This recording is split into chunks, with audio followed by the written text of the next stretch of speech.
Hello, hello les amis, comment ça va? Voilà, la semaine est en train de finir. Nous voici déjà pour la leçon du vendredi pour aller plus loin.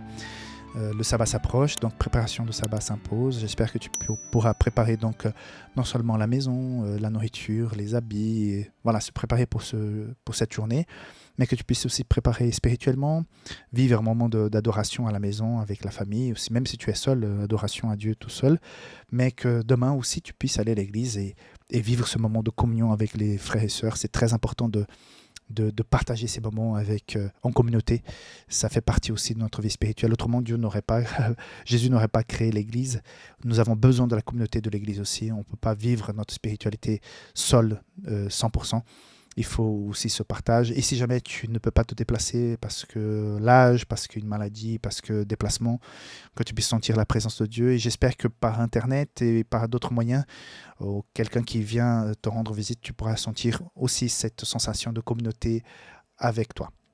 Voilà, donc pour aller plus loin, j'ai juste un petit message à passer qui est très important par rapport à la leçon d'aujourd'hui. Donc ce message, c'est un verset qui n'est pas dans la Bible, dans la leçon, pardon, qui est dans Éphésiens 3,16, qui dit « Afin qu'il vous donne, selon la richesse de sa gloire, d'être puissamment fortifié par son esprit dans l'homme intérieur. » J'apprécie beaucoup ce verset, et même s'il n'apparaît pas dans la leçon du vendredi, comme tu sais, le vendredi, il y a souvent deux citations d'Ellen White ou d'autres commentaires qui essayent plus ou moins de résumer la leçon de la semaine. Et le cœur de message aujourd'hui de la leçon de vendredi, c'est l'impact négatif qu'il y a eu sur la nation française, le fait qu'avec la Révolution, les révolutionnaires ont essayé de balayer tout ce qui était lié à la religion, à la foi.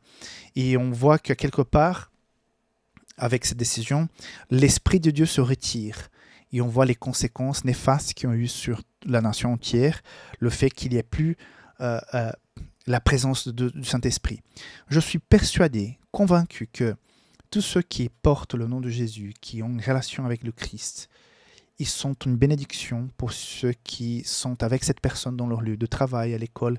Quand tu marches avec le Seigneur, que tu as la bénédiction sur toi, et que tu vas travailler, tu apportes quelque chose de positif, de bien.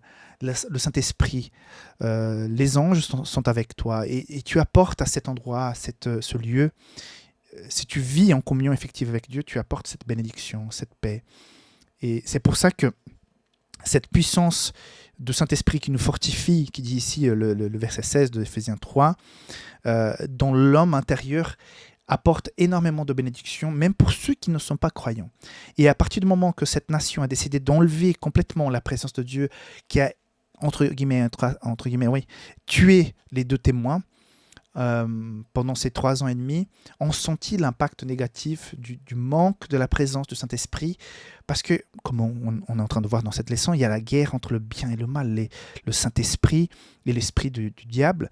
Donc là où le Saint-Esprit est expulsé, c'est comme la lumière. Quand on éteint la lumière, il y a l'obscurité qui envahit. Donc l'obscurité a envahi donc cette nation, et on a vu les conséquences. Et partout dans le monde, on va vider le peuple, les gens, de la spiritualité. On voit les conséquences néfastes par rapport à ce manque de but dans la vie. On a tout ce qu'il faut matériellement, mais on n'a pas cette paix, cette joie, cette espérance.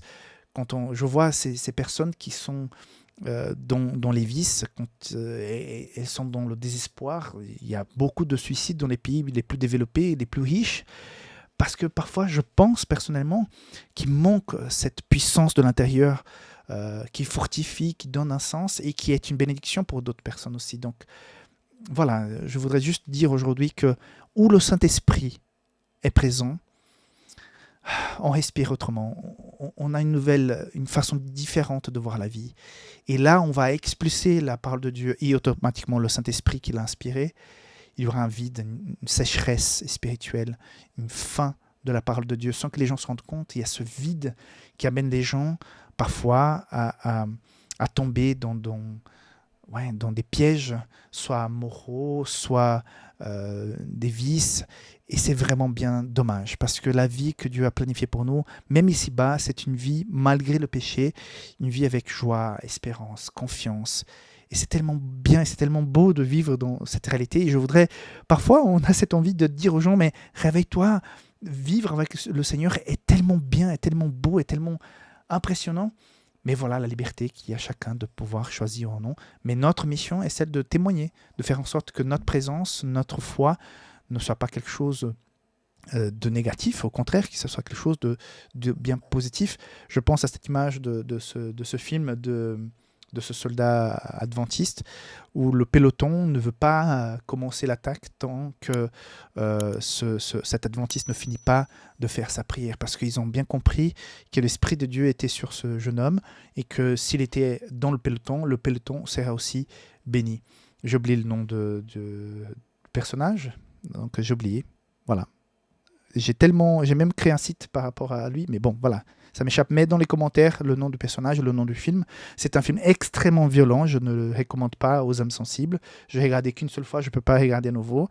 Mais le fond de l'histoire est intéressant parce que voilà, cet adventiste avait une bénédiction spéciale sur lui et il a béni tout le peloton. C'est ça que je voulais dire.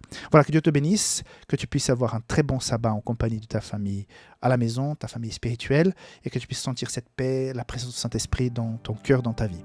Et nous, on se voit la semaine prochaine pour la nouvelle leçon. Bye bye.